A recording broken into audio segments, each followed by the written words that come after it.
Couleurs ratées, franges trop courtes et dégradés approximatifs, au sortir du confinement, les coiffeurs avaient de quoi s'arracher les cheveux en constatant les dégâts sur la tête de certains clients. Il y en a eu deux un peu rigolotes. Donc, un enfant que sa maman lui avait coupé juste la frange devant.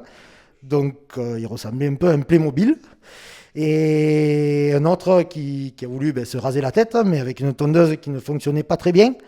Donc on va dire que le dessus était bien rasé, mais les côtés étaient encore bien chargés. Dès le 11 mai, les coiffeurs ont dégainé les sèche-cheveux, les paires de ciseaux, pinceaux et peignes et ont enchaîné les coupes, les couleurs à un rythme effréné. Évidemment, il a fallu qu'on travaille différemment par rapport à d'habitude, qu'on élargisse les plages horaires. Donc on a eu un rythme assez soutenu pendant à peu près 4 semaines, je dirais d'environ 9h à 20h30, 21h. Voilà, donc ça a été assez difficile, mais il fallait que l'on soit présent pour notre clientèle, principalement, afin de pouvoir bien les recevoir. Ils nous attendaient avec impatience. On a vu à quel point l'activité de la coiffure était importante pour la clientèle. Donc nous avons joué le jeu et d'un point économique, on a essayé au maximum aussi de stabiliser, chose qui n'est pas encore totalement finalisée, mais en tout cas on y travaille un petit peu. Voilà. Suite à ça, la période a duré donc à peu près 4 semaines et il y a eu un petit creux, ça s'est stabilisé et depuis juillet, c'est un petit peu en flottement. Là, avec la rentrée scolaire, ça nous a reboosté encore un petit coup. Et puis maintenant, ça se restabilise doucement, donc ça devrait rentrer dans l'ordre, je l'espère, dans les mois à venir, sachant qu'il y a quand même en France une baisse d'activité d'environ 15 à 40% dans l'activité de la coiffure. Pour l'adresse coiffure, la baisse d'activité est estimée à moins 20% entre juillet et août. Selon Camille Samut, les départs en vacances ne suffisent pas à expliquer cette situation.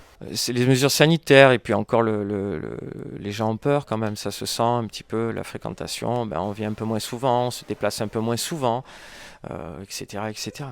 Dans ces etc., on peut aussi y inclure la coiffure à domicile en plein essor depuis quelques années. Nous avons retrouvé Romain Gervais à Manduel. Depuis le déconfinement, son carnet de rendez-vous ne désemplit pas.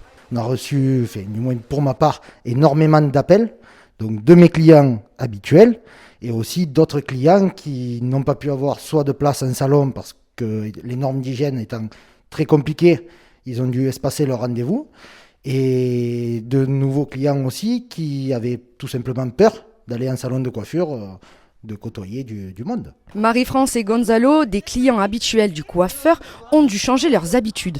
Bon, on se fait pas la bise, on s'est pas fait la bise, c'est sûr, parce qu'on aime bien, on a un bon contact. C'est comme mon fils, moi j'ai un garçon aussi, alors pour moi Romain c'est un fils. Et comme dans les salons de coiffure, Romain doit appliquer un protocole sanitaire pour garantir la sécurité de ses clients.